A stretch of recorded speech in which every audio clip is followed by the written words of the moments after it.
Magandang araw, magandang buhay, lalong-lalo na sa ating mga minamahal na mga senior citizens. Sa araw po na ito ay meron tayong sasagutan ng mga katanungan ng ating mga lolo at lola dahil po marami pong mga nagko-comment talaga. Una na dyan ay si Henry Zita.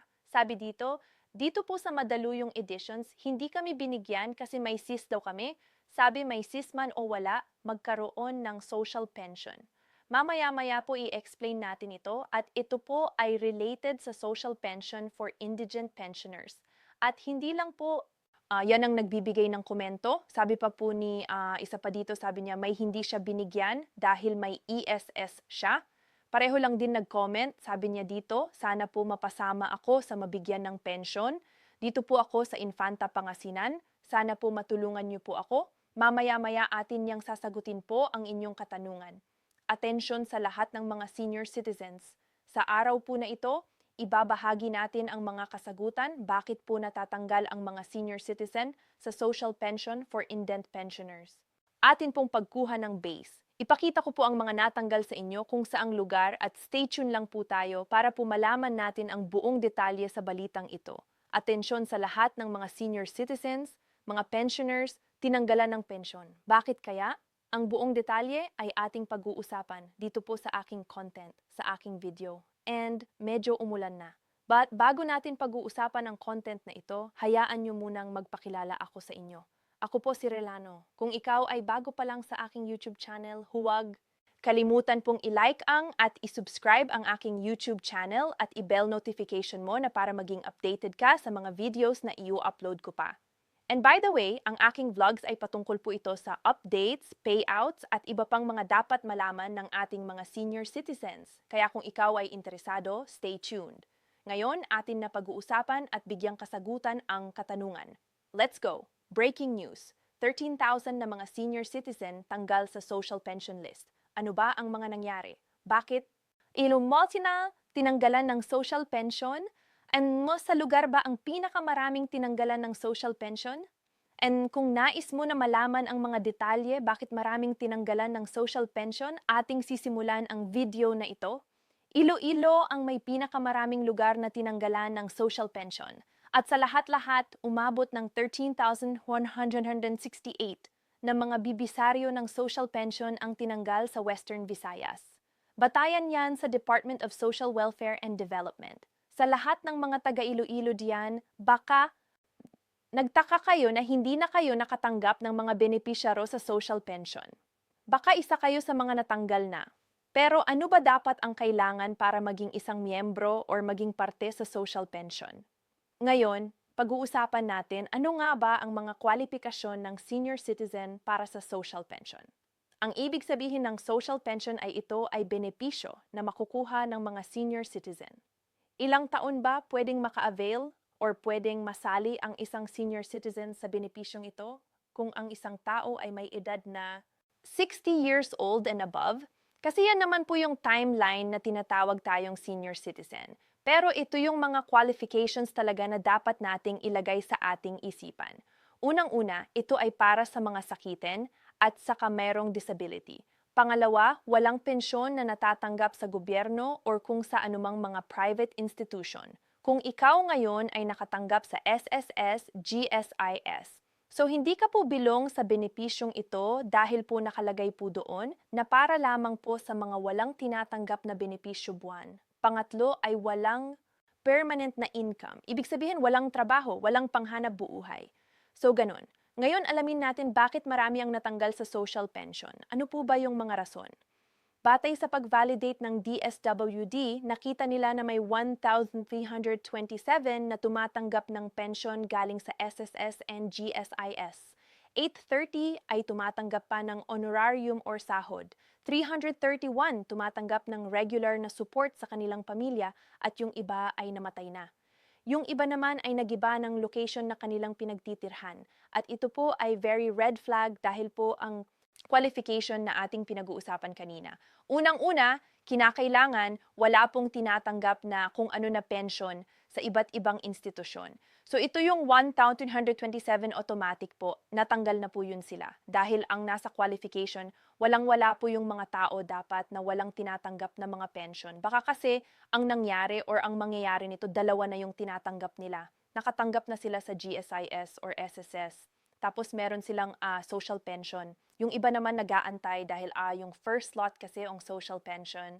So, mabuti naman at nag-validate si DSWD dahil marami pa ang nasa waiting list na papasok at tatanggap ng mga pension. At yung ano naman pangalawa is walang income pero itong mga nakakuha ng support galing sa kanilang pamilya ay hindi po pwede na maging kasali sa social pension. And lahat po ng mga natanggal, bigyan po natin ng oportunidad. Yung iba na hindi talaga at walang-wala talaga sa buhay dahil sa sobrang hirap po ng panahon. Yung iba ay hindi na makakasyadong makakain sa tamang pagkain. And I hope na mag-validate pa. And more ang DSWD nang sa gayon, marami ang makakatanggap ng benepisyong ito. Nakuha ng Iloilo City ang pinakamataas na senior citizen na tanggal sa social pension na umabot ng 5,324. Kasunod niyan ang Negros Occidental na natanggalan din ng 3,282. Kasunod niyan ang Copies na tinanggalan din ng 1,594. Kasunod niyan ang Aklan na tinanggalan din ng 149,994. Sumunod diyan ang Antique na natanggalan din ng 1,308. At panghuli ang Guimaras na natanggalan din ng 466 na social pensioner at kabuuan umabot ng 13,468 na mga social pensioner ang natanggal. Sa mga senior citizen dyan na hindi pa alam kung paano ba mag-apply sa social pension, ito po ang panoorin ninyo. Tayo po ay mag-a-apply sa DSWD. Alam ko meron na kayong idea kung ano po ang DSWD at kung saan po ang pinakamalapit na DSWD office sa inyo. Doon po tayo pupunta. So unang-una po ang gagawin natin is mag-filled out tayo ng form na magpa-register tayo doon. So hahanap tayo ng makakatulong sa atin. If kayo po ay hindi na po kayo makakita at maka-filled out ng form, you can reach someone na tutulong sa prosesong ito. Pwede po kayong magpatulong sa iyong mga anak o sa kung sino pa yung pwede mong lapitan.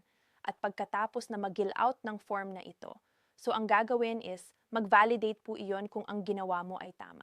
Kung ikaw po ba yung tao na yon na nag-file ng social pension. Pangalawa is kinakailangan pong magdaan kayo sa interview. So sa interview, basic questions kung ano yung nilagay mo doon sa form, kung totoo ba yun o hindi. So yun lamang po ang mga malagay na details po sa inyo. So pangatlo, ito po ang gusto ko pong i-clear sa inyo. B, kasi ngayon nalagay sa isip nyo na ako ay isang senior citizen na at automatic na akong makapunta at mabilong sa mabigyan ng mga ayuda or mga benepisyong ganito. So you need to do the process po. Magpa-register po muna para malagay po yung pangalan po natin. At take note na ang social pension po ay meron lamang pong slot or meron pong mga indicated, mga ilang slot lang po para dyan dahil punong-puno na po ang social pension na benefits. Napakarami na pong nakapag-apply at mga kwalipikado, mga beneficiaries sa social pension. Kaya ang gagawin natin, kinakailangan tayong mag-antay ng ilang months, years before tayo makapasok sa social pension. Kaya maraming mga nasa waiting list. So kung mabakante yung isang slot, so meron isa naman ang ipasok. So, hindi ibig sabihin po na pasok na kayo sa qualifications ay makakapasok po kayo kaagad. Hindi po ganun. At kinakailangan pa po na mag-antay tayo na merong slot na ma-open para naman tayo na maka-avail sa benepisyong ito. Alam kong napakarami pa ang hindi miyembro sa social pension and I hope na mabakante yung iba para naman mas makatanggap kayo ng benepisyo. Ngayon, pag-uusapan natin magkano ba ang matatanggap sa mga beneficiaries ng social pension. So, enacted in July 2022 ang dating di 500 po dinoble at naging by count 1,000 na po ito ngayon at saka laking tulong na po yan sa mga senior citizen. Kasi po, ang mga senior citizen, meron na po mga maintenance at really need this help na galing po sa kung saan man nang galing. Baka kayo ay magtatanong kung kailan nga ba ang payout nito. Nung dati, every quarter. Ngayon po, ginawang every 6 months na po before mag-payout. At yun nga, yung bago palang payout is nakatanggap yung mga senior citizen na mga beneficiaries ng P6000. So it might be, ang kasod po niyan is mga November po ang kasunod na payout ng mga social pension na benefits beneficiaries. So sa ngayon is every 6 months po ang payout. Pero iyong iba, gusto nila na maging quarterly na lamang ang pag-payout nila. Para siguro medyo matagal-tagal ang 6 months to, pero okay siguro na maging ano na lang every quarter na lang talaga. So, according isang ano dito sigatalan na parang ibalik talaga sa quarterly. Akala nyo nakalimutan ko yung requirement sa pag-apply. Hindi po. So, ang una nyong gagawin is, pumunta po kayo dapat pala sa OSCAR or kung saan po ang pinakamalapit na OSCA office sa inyo para sa pagparegister doon kung ikaw po ay isang senior citizen na. So, ang dadalhin nyo po doon is senior citizen ID or kahit anong mga valid ID na naka-indicate po doon ang araw ng iyong kapanganakan. Pangalawa po is birth certificate. Napaka-importante po. At yung sinasabi ko kanina, yung pag-filled out ng social pension application form. At kapag may bakante po o may slot po na maibigay sa inyo, yun po napakalaking tulong na po yun sa atin. At ngayon, meron nga yung Universal Social Pension. Mas mabuti nga yun. Ito ang isa sa mga pinakahihintay ko na benepisyo na mabibigay sa ating mga senior citizen dahil ang Universal Social Pension ang mangyayari po. Kasi kahit anong estado mo sa buhay, mayaman ka man, mahirap, kung anumang indulgence mo, kung anumang trabaho mo, lahat po as long as kapag ikaw ay isang senior citizen, pasok ka po dito sa Universal Social Pension. Pero as of alaman kung kailan po ito. At yun po ang kumpletong balita na dapat pong mapakinggan sa mga nagko-comment po at na sana po'y na-address ko ang inyong concerns patungkol po sa mga bakit natanggal, ano ba yung mga rason, bakit hindi na makatanggap ng pensyon, at yung mga gustong sumali po sa Social Pension for Pensioners. At ako po ito si Relano, nagpapasalamat sa walang sawang pagsusuporta at pagsusubscribe ng aking YouTube channel. Hanggang sa muli nating pagkikita, Bobby.